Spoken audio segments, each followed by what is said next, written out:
Let's get my phone in here, enough talk about it. I'm going to put my phone into the case like so. You can see it has these little notches at the top and the bottom that like stabilize the phone in place so it doesn't slide around. When you're all done, you simply flip the flap and close it shut like so, making sure it's kind of all locked down and seated.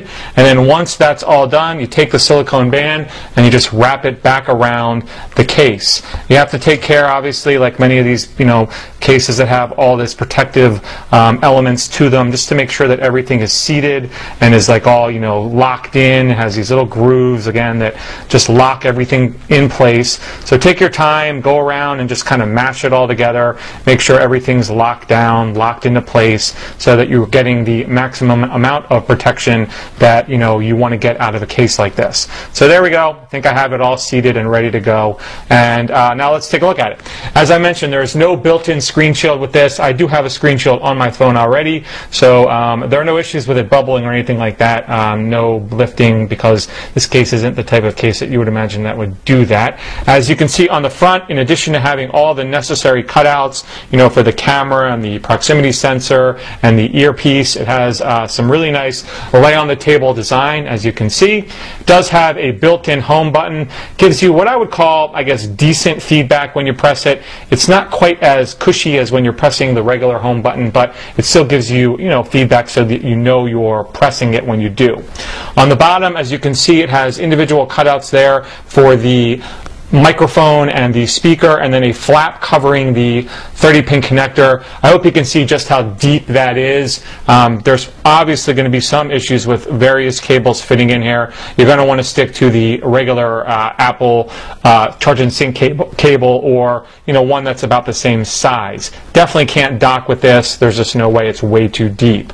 The speaker and the mic do have a good amount of protection covering them, though, even though they are nice and evenly recessed. On the side here, you do have a flap covering the volume switch. Again, you can see how deep that is.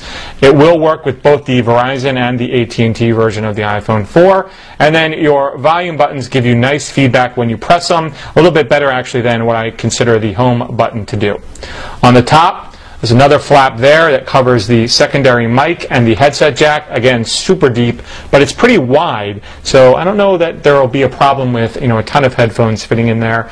You can see that it has a little notch there for the secondary mic, so you don't have to have this open when you're making FaceTime calls or doing other things that use that secondary microphone. And then the sleep awake button has a similar kind of nub to the home button. Again, this one gives you a little bit better feedback than the home button. It feels real nice when you press it. Along the back is kind of recessed, if you will. You can see it kind of has a groove there, which gives you nice, a nice ergonomic feel in your hand. Also, when you lay it down, it raises the back up, just like it gives you lay on the table for the front. You're getting a little bit of lay on the table on the back. You can see the rather small cutout for the camera and the flash. However, since it's all black, there's no issues with it washing out. And then, of course, the Speck logo across the bottom. So the case feels nice. It's nice and compact. I won't say that this rubber band that goes all the way around the outside fits perfectly. You can see it's kind of saggy along the bottom right here. But everywhere else, it fits pretty good. It doesn't come apart. This seems to be the only problem area right here. You tuck it in, but it kind of flaps around. Now, it hasn't come off when I've gone to use it. It's just something to be aware of. Other things to take note of are these kind of grooves along the side that offer a nice design element in addition to offering good shock and impact protection.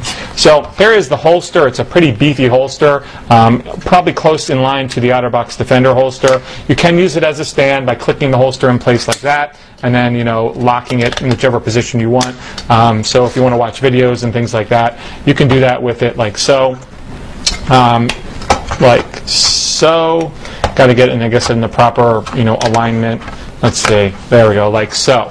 So you can watch videos and things like that if you want. When you don't want to use that, you just click it off and you go back into the holster mode. It does spin into 360 degrees, ratcheting belt clip, which is nice.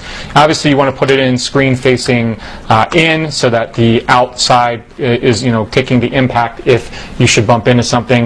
It actually fits quite slim on here. It doesn't add a tremendous amount of bulk when it's on your hip. To release it, you simply lift up one of the notches and, release your phone from here. I've been wearing it mostly in the horizontal position, so I think that offers kind of the best way to wear